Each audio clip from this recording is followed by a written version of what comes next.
ሰላም ጤና ይስጥልን ተመልካቾቻችን ከአንከር ሚዲያ ዝግጅት ክፍል ያክብሮ ሰላምታችንን እናቀርባለን። የዕለቱን ዜናዎች ከዘውትር ተሳታፊያችን ጋር በመሆን ወደ እናንተ እናደርሳለን። አብራችሁ እንድትቆዩ ግብዣችን ነው። መልካም ጊዜ። የ2018 ምርጫ ከመካሄዱ በፊት በርካታ የተቃዋሚ ፓርቲ አመራሮች፣ አክቲቪስቶችና የሚዲያ ባለሙያዎች እንደሚታሰሩ ታወቀ።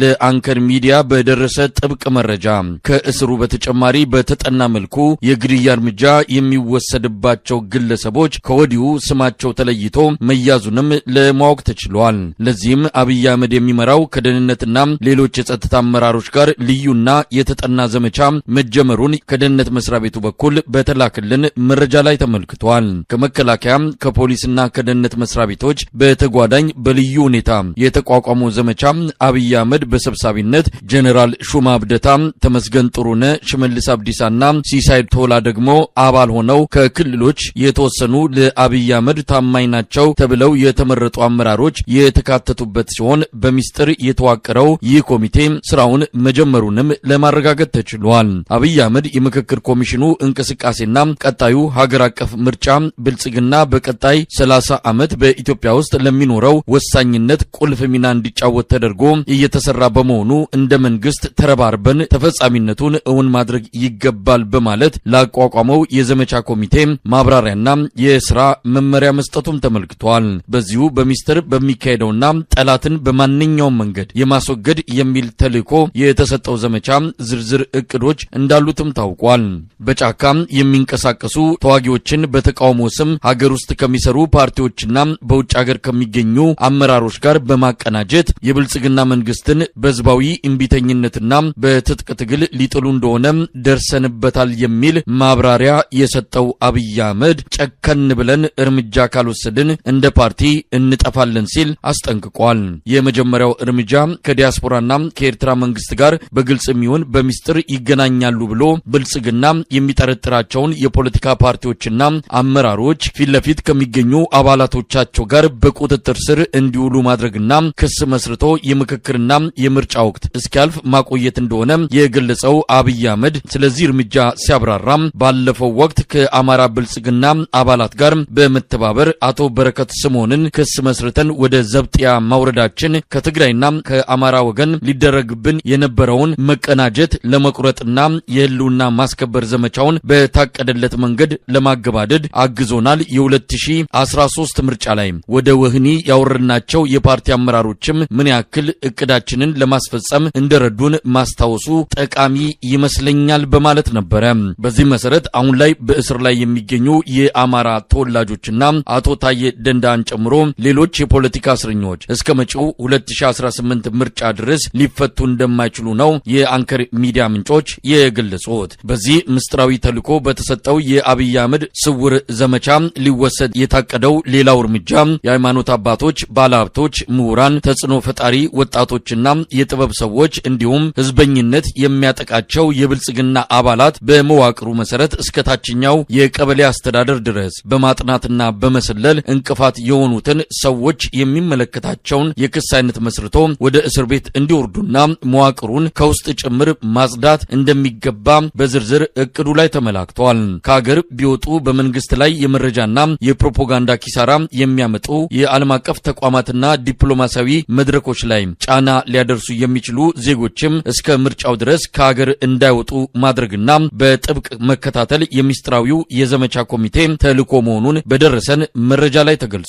ከወዲሁ ስራውን የጀመረው ሚስጥራዊ ኮሚቴ በዋናነት 5 የተቃዋሚ የፖለቲካ ድርጅቶች ላይ ትኩረት ያደረገ ሲሆን በቅርቡ አብይ በጠራው መድረክ ላይ ያልተገኙና ረግጠው የወጡ የፖለቲካ ፓርቲ አመራሮች ኢላማ ውስጥ ገብተው ክትትል እየተደረገባቸው እንደሆነም ተመልክቷል።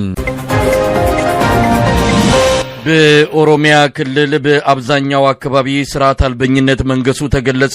ዓለም አቀፉ ቀይ መስቀል ኮሚቴ በኦሮሚያ ክልል በቀጠሉት ግጭቶች በሰላማዊ ሰዎች ላይ አስከፊ ቀውስ እየደረሰ መሆኑንም አስታውቋል። በኦሮሚያ ክልል በኦሮሞ ነጻነት ሰራዊት ኦላና በአብይ አህመድ አገዛዝ ሰራዊት መሃል በሚደረጉ ውጊያዎች ምክንያት በበርካታ ዞኖች ህብረተሰቡ ከፍተኛ ችግር ውስጥ እየገባ እንዳለ ነው ከደረሰን መረጃ ለማወቅ የተቻለው።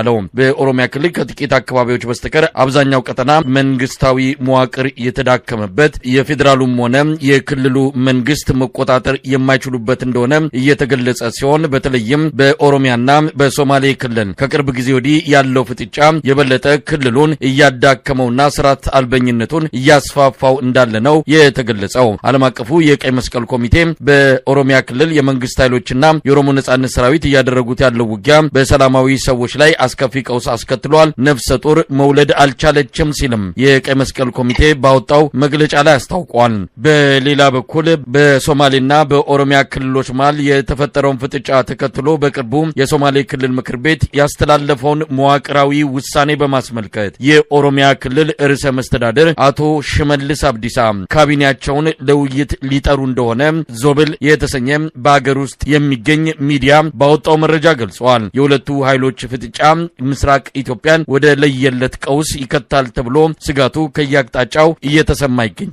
በኦሮሚያ ክልል በአብዛኞቹ አካባቢዎች ከፍተኛ ሰብአዊ ቀውስ እየተከሰተ ሲሆን በቦረና፣ በጉጂ፣ በባሌና በወለጋ ከመንግስት ቁጥጥር ውጪ በሆነ መልኩ ህብረተሰቡ ለተለያዩ ችግሮች እየተጋለጠ እንደሆነ ነው ከሚደርሱን መረጃዎች ለማወቅ የተቻለው። በጉዳዩ ላይ ከዘውትር ተሳታፊያችን ጋር ቆይታ እናደርጋለን። እንግዲህ ገዢው ፓርቲ የኦሮሚያ ብልጽግና ነው። ይሄ የኦሮሚያ ብልጽግና የሚባለው በዋናነት መሰረቴ ነው ከሚለው ኦሮሚያ ክልል እንኳን በቅጡ ማስተዳደር ያልቻለበት ሰላምና መረጋጋት ማስፈን የማይችልበት ሁኔታ መፈጠሩ እየተሰማ ነው። ከዕለት ወደ ዕለት መንግስት የማይቆጣጠራቸው አካባቢዎች እየጨመሩ መጥተዋል። ዓለም አቀፉ የቀይ መስቀል ኮሚቴ እንዳስታወቀው ከሆነ በተለይም በኦላ በኦሮሞ ነጻነት ሰራዊትና በአገዛዙ የጸጥታ አካላት መሃል በሚደረጉ ግጭቶች የተነሳ ህብረተሰቡ ከፍተኛ ችግር ውስጥ ገብቷል። ነፍሰ ጡር እናት ሆስፒታል ሄዳ መውለድ ያልቻለችበት ሁኔታ መፈጠሩንም እየተገለጸ ነው። ከከተማ ራቅ ያሉ አካባቢዎች በተለይ ችግሩ የተስፋፋባቸው እንደሆነ ነው የተመለከተው። ስርዓት አልበኝነት ተስፋፍቷል። በሶማሌና በኦሮሚያ ክልል ያለው ሁኔታ ደግሞ ችግሩን የበለጠ እያወሳሰበው እንደሆነ ነው የሚነገረው። ኦሮሚያ ክልልም ከአብይ አህመድ እጅ እያመለጠ ነው የሚባለው ምን ማለት ይቻላል? አጠቃላይ በፌዴራል መንግስቱ ስር እየተዳደረ ነው ማለት አይቻልም። እንዲያውም በአንዳንድ በሚያደርጋቸው እንቅስቃሴዎች ከፌዴራል መንግስቱ በላይ ጉልበት አሳይቶ በአዲስ አበባም ከተማም ይሁን በኦሮሚያ ክልል አንደኛ ራሱ ግርግር እንዲፈጠር፣ ሞትና ስቃይ፣ ስደት እንዲፈጠር ሆን ብሎ የሚያዘጋጃቸው ኃይሎች እንዳሉ በአንዳንድ ቦታ ላይ የምናየው ምልክቶች እንደዛ ናቸው። በአንዳንድ ቦታ ላይ ደግሞ ከቁጥጥር ውጭ የሆኑባቸው በርካታ የኦሮሚያ ወረዳዎች፣ ዞኖች እሱ የሚቆጣጠራቸው እንዳልሆኑ ደግሞ ማየት ይቻላል።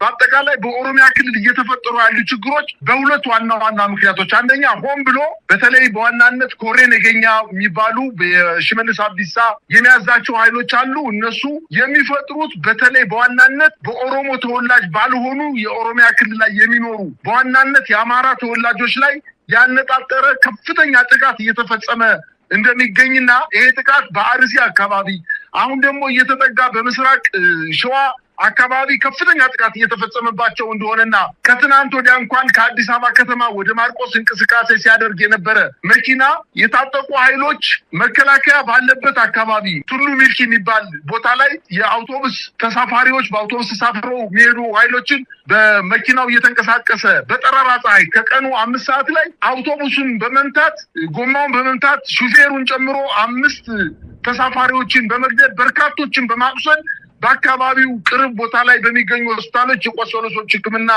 እየተደረገላቸው ነው። ግን በአካባቢው ላይ የመከላከያ ኃይል አለ፣ እርምጃ መውሰድ አንችልም፣ ምክንያቱም ከላይ ትዕዛዝ እየተሰጠን አይደለም በማለት ነው መልስ የሰጡትኝ እና አንዳንድ ቦታ ላይ መንግስት ሆን ብሎ በክልሉ ግርግር እያፈጠረ የአማራ ተወላጆችና ኦሮሞ ያልሆኑ ሌሎች ብሔር ተወላጆችን ከክልሉ ተሰቃይተው በቃኝ አንፈልግም ብለው እንዲወጡ ለማድረግ ከፍተኛ ሴራ እየሰራ ነው የሚገኘው። በሁለተኛ ደግሞ የኦላ ኃይሎች እየገፉ ሰራዊታቸው እየደረጀ እየተንቀሳቀሰ እንደመጣና አንተ እንዳልከው የሚወልዱ ብቻ ሳይሆን አስክሬን ተሸክመው ቤተክርስቲያን ወስደው መቅበር የማይችሉበት ቤተሰቦቻቸውን ሄደው ከአዲስ አበባ እዚህ ቅርብ ቦታ ሸገር ከተማ አካባቢ ተንቀሳቅሰው ቤተሰቦቻቸውን መጠየቅ የሚሆን ማስታመም እንደማይችሉ ከቤተሰብ ጋር የተቆራረጠ በርካታ የኦሮሞ ተወላጅ በተለይ በአምቦ አካባቢ፣ በሰሜን ሸዋ አካባቢ እንዲሁም በዚህ በምስራቅ ሸዋ አካባቢ ራቅ ባሉ ደግሞ በኦሮሚያ ዞኖች ደግሞ ከፍተኛ የሆነ እንግልትና ስቃይ እየደረሰባቸው እንደሆነ መረጃዎች ያመላክታሉ። የዓለም ቀይ መስቀል ማህበርም ይህን ያመለከተው ይሄ እንግዲህ ባለፉት 6 ዓመታት በኦሮሚያ ክልል ታይቶ ተሰምቶ የማይታወቅ የሰው ልጅ ሊያደርገው የማይችለው ከፍተኛ የሆነ ስቃይና በደል በህዝቡ ላይ እየደረሰ ነው። በተለይ በምዕራብና ደቡብ ኦሮሚያ በስፋት የሚንቀሳቀሰው የኦሮሚያ ነጻነት ግንባር ታጣቂ መከላከያ ኃይሎች ጋር እና ከኦሮሞ የተለያዩ የወታደራዊ አደረጃጀቶች ጋር በሚያደርገው የማጥቃት እንቅስቃሴ ዜጎች በነጻነት ተንቀሳቅሰው የፈለጉትን ነገር ማድረግ እንደማይችሉና በቤታቸውም ተቀምጠው ይህን ችግር ለማሳለፍ እንዳልቻሉና በሚደረጉ የተኩስ ልውውጦች ላይ ከፍተኛ በደል እየተፈጸመባቸው እንደሆነ በትናንትናው ዕለት እንኳን በኢሉ አባቦራ በአንድ ቅርብ ወረዳ ላይ በተደረገው የተኩስ ልውውጥ 1 ዓመት አካባቢ የሚሆናት ህፃን በጥይት ተተኩሳ እንደተመታችና የመንግስት መገናኛ ብዙሃን እኛ አላደረግነውም በተኩስ ልውውጥ ማን እንደመታት አይታወቅም ብለው ግን ኃላፊነቱን ራሳቸው መውሰድ እንዳልፈለጉና ነገር ግን ይህ ነገር እየተስፋፋ እየመጣ እንደሆነ ነው ማየት የቻልኩት። በዛሬው ዕለት ራሱ በምስራቅ ሸዋ ዞን በሶት ወረዳ ወለንጭቲ ከተማ ላይ የመንግስት የጸጥታ ኃይሎች የአማራ ተወላጆችን ራሳቸውን እየተከላከሉ እርሻቸውን እያረሱ የነበሩ የአማራ ተወላጆች ከተለያዩ ኮሬን የገኛ አደረጃጀቶች ራሳቸውን እየተከላከሉ በራሳቸው ትጥቅ ሰላማቸውን አስከብረው የነበሩ ኃይሎች የመንግስት የታጠቁ ኃይሎች የክልሉ መንግስት የታጠቁ ኃይሎች ሂደው ትጥቃቸውን ባስፈቱ ማግስት በሌሊት የኮሬን የገኛ ኃይሎች ናቸው የተባሉ ኃይሎች በሌሊት በመግባት ትጥቃቸውን ፈተው የተቀመጡ ኃይሎችን 20 የአማራ ተወላጆችን አፍነው በመውሰድ የት እንደወሰዷቸው አይታወቅም። ይህን ነገር የቀሩት ኃይሎች ለመንግስት ቢያቀርቡም እንኳን እናንተ ትጥቅ ይዛችሁ የኦሮሞ ኃይሎችን ለመምታት ስትንቀሳቀሱ የነበረ ነውና አይመለከተንም በማለት ከፍተኛ የሆነ ግጭት በአካባቢው ሊፈጠር እንደሚችል ነው ማየት የቻልኩት። ግን በአጠቃላይ በኦሮሚያ ክልል ኦላ እየወሰደ ያለው እርምጃ ከዕለት ወደ ዕለት እየሰፋ በመምጣቱ ወይንም የኦሮሞ ነጻነት ግንባር በኦሮሚያ ክልል አካባቢ በህዳር ወር የኢትዮጵያ ሰብአዊ መብት ኮሚሽን እንኳን ባስታወቀው መሰረት የዞን አስተዳዳሪዎችን ጨምሮ ከ48 በላይ የመንግስት ኃይሎችን የፖለቲካ አመራሮችን መግደሉና በዚህ በ3 እና በ2 ወራት እንኳን በዚህ በቅርብ አካባቢ በሰሜን ሸዋ በምስራቅ ሸዋና በአካባቢ የሚገኙ ቀበሌዎች ላይ ጥቃት በመሰንዘር ከ200 በላይ የመንግስት ታጣቂዎችን መግደላቸውንና የአካባቢው አለመረጋጋት ከክልሉ መንግስት ቁጥጥር ውጭ የሆኑ ወረዳዎች በርካታ መሆናቸውንና ይሄ ነገር እየሰፋ መጥቶ በክልሉ ከፍተኛ የሆነ አለመረጋጋትና ግጭቶች እየሰፉ እንደመጡ ነው የዓለም አቀፍ ቀይ መስቀል ኮሚቴ ያሳወቀው።